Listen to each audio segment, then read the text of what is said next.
Hello there. I just put a keyless ignition system in my car. Some people call it a push button start. Let me show you how it works. Don't need to put a key in, just press the button. There you go. Let's see that again.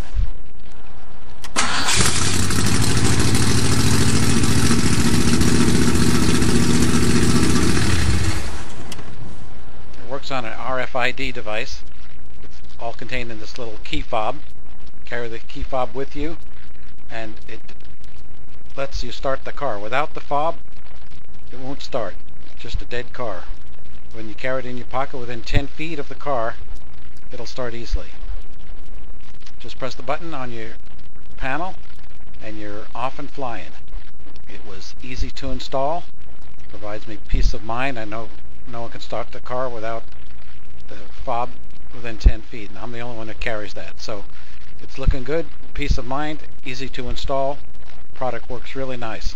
So thank you, Digital Guard Dog, for the keyless ignition system.